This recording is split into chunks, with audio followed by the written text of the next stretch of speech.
Hello. So today I want to tell you about the game If Then from Arcane Wonders. And this is one that they were showing off recently at a convention and they sent me home with a copy of. And this is a great game if you are good at pattern recognition and you like deduction. So there's a lot of games out there where you're trying to figure out the rule essentially. And a lot of those are more of like a party style game where you're doing something silly. That's not my jam. So this is more just straight deduction with numbers. So you have these cards and they have two sides. So think of them kind of like a domino. So on the card, the numbers have colors, the numbers have sizes, and the cards have background colors. So they're all different in that respect. So there are large numbers, there are small numbers, and then there are medium numbers. So you need to pay attention to that. You need to pay attention to the color of the number and the color of the background, because what's going to happen is one person is going to be the all-knowing. So they are going to have the rule that must be followed. Now there's just a couple level zeros. These are super, super basic. So you can kind of do them for an introductory round or game so that you know what's going on. So for example, this one says, if the number is small, medium, or large, then play a small number. So basically, like whenever a number is played, you then have to play something small. That's the rule that has to be followed. Or if the number color is yellow, blue, or red, then play a yellow number. So those are really basic. But then we get into level 1, 2, and 3, and we have a whole bunch of cards in those levels, and they are not so basic. So for example, a level 1 says, if the number is small, then play a medium number. Otherwise, play a small number. So if the number is medium or large, you must play a small number. And if the number is small, you must play a medium number. Level 2, if the number is even, then play a blue number. Otherwise, play any other color number. So if it's odd, you would play red or yellow. A level 3, if the sum of the last two cards is 10 or greater, then play a medium number. So you can see how they get progressively more difficult between the levels. So what's going to happen is this is, like I said, this is 2 to 6 players, 2 to 6, 2 to 5, 2 to 6 players. So if you're only playing with 2 players, everything will be doubled for that player. If you're playing with 3 or more, then everything will be exactly as I say it. So the person who is the all-knowing is going to take a rule card. So they are going to take this, and there are symbols on the bottom of the card. And so they are going to get the hint cards that correspond to those symbols, because the players can get hints during the game, a maximum of 2, if they would like to, but there is going to be a cost for that. So then everybody gets 3 cards.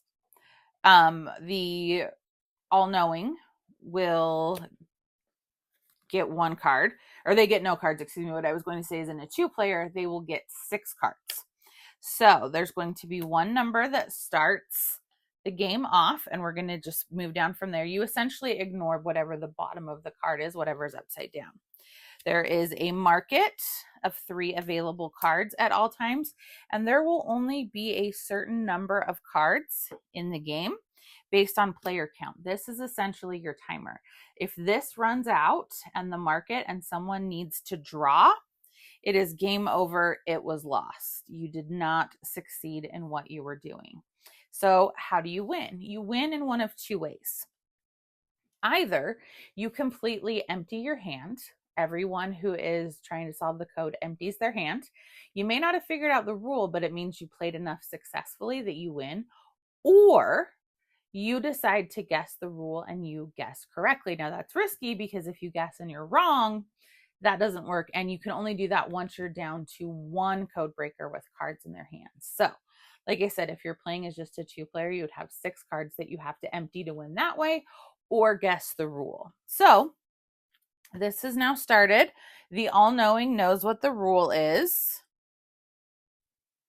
Okay, so for me to start out, I don't know anything. So I'm just going to play a card and see what happens. So I'm going to play this one out on here.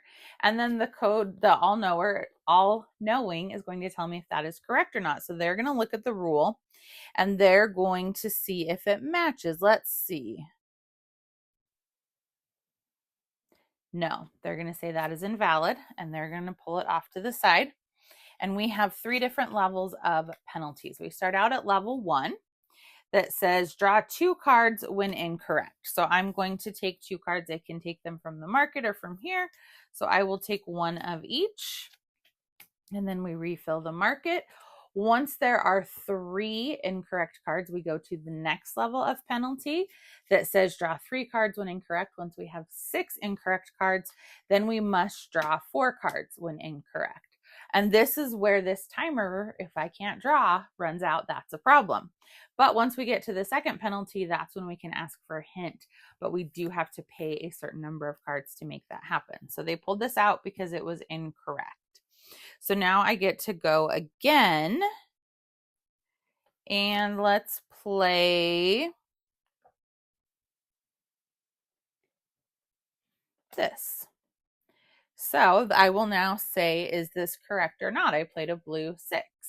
And they simply say, yes, that's correct. And so I'm like, okay, that's correct, but I don't know why. And then we keep going around the table. And once we have either, if you're playing with 2 players, once I've played 2 cards, or once everyone has played 1 card, then we have an event.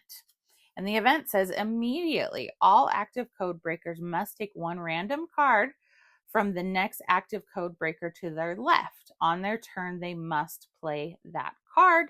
Discard this event after the round. So each round you're going to have events happen. Sometimes they're kind of a nothing event. Sometimes they're an event that does something that hurts you.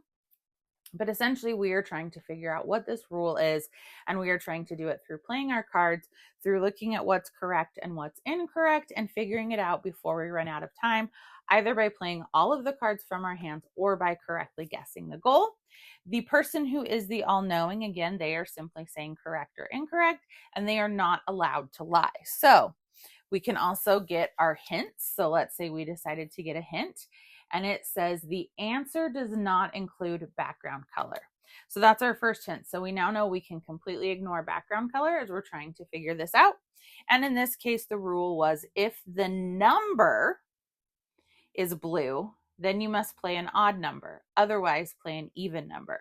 So had nothing to do with background color, but the color of the number indicated if we needed to play even or odd. So that is how if then works. If this, then that, and you are trying to figure it out. So this is just a really straight deduction game. And for people who are great at pattern recognition, this is a great option to see, can you spot the pattern and how quickly can you do it? So 2 to 6 players. If then, let me know what you think of this.